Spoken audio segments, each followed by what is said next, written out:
Promesse biblique du jour, bonjour à tous. Commençons par une citation de Martin Luther King. Ce qui compte chez un homme, ce n'est pas la couleur de sa peau ou la texture de sa chevelure, mais la texture et la qualité de son âme. Aujourd'hui, autorisé à dominer. Sa définition. Le mot traduit par dominer est le mot hébreu radash, qui signifie dominer, traiter, régner en souverain, triompher, donner la victoire, prendre, surveiller, fouler aux pieds, subjuguer, assujettir, dévorer. Dans Luc, chapitre 10, verset 19, voici, je vous ai donné le pouvoir de marcher sur les serpents et les scorpions, et sur toute la puissance de l'ennemi, et rien ne pourra vous nuire. Lorsque vous êtes devenu un enfant de Dieu, vous avez été transféré du royaume des ténèbres au royaume de la lumière. Vous n'êtes plus sous la loi du péché ni de la mort qui domine les systèmes de ce monde. Avant, vous n'aviez aucun autre choix que de vous soumettre aux lois de Satan. Vous étiez sous sa juridiction et vous n'aviez aucune puissance contre lui. Mais lorsque vous avez accepté Jésus dans votre cœur,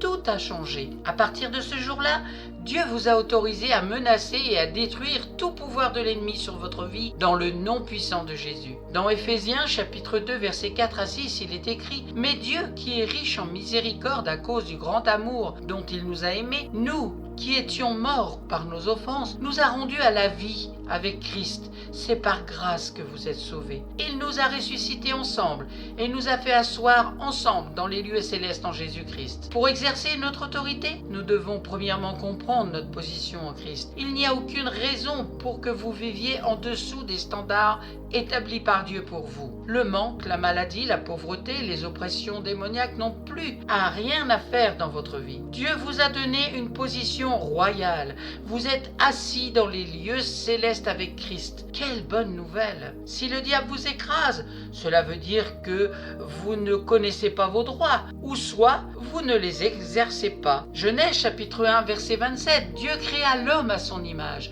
Il le créa à l'image de Dieu. Il créa l'homme et la femme. Ce verset nous montre que la parole de Dieu a une puissance créatrice. Rappelez-vous, vous avez été créés à l'image de Dieu, donc vous avez aussi reçu la puissance de parler à vos situations. Alors commandez de quitter votre vie. Cette autorité vous appartient. Elle fait partie de ce que vous avez reçu lors de votre salut. Ne pas marcher dans votre autorité, c'est accepter de marcher dans la défaite. C'est aussi absurde que de refuser d'ouvrir un cadeau précieux. Vous ne pourrez jamais en profiter si vous ne vous l'appropriez pas. Il en est de même pour l'autorité du croyant. Vous la recevez par la foi et l'exercez en permanence. Lorsque Satan verra votre assurance dans votre position en Christ, c'est lui-même qu'il verra. Et votre position en Christ est très claire. Nous sommes appelés à vivre sous la faveur divine. Car l'Éternel ne délaisse pas son peuple. Il n'abandonne pas son héritage. Dans le psaume 94, verset 14. Merci à vous d'avoir pris du temps pour écouter Promesse biblique du jour et surtout écouter la parole de Dieu qui est une puissance de vie pour chacun de nous. Comme nous venons de le lire, la parole de Dieu a une puissance créatrice. Amen. Merci Seigneur. À toi soit toute la gloire. Je vous souhaite bon courage et vous donne rendez-vous à très bientôt.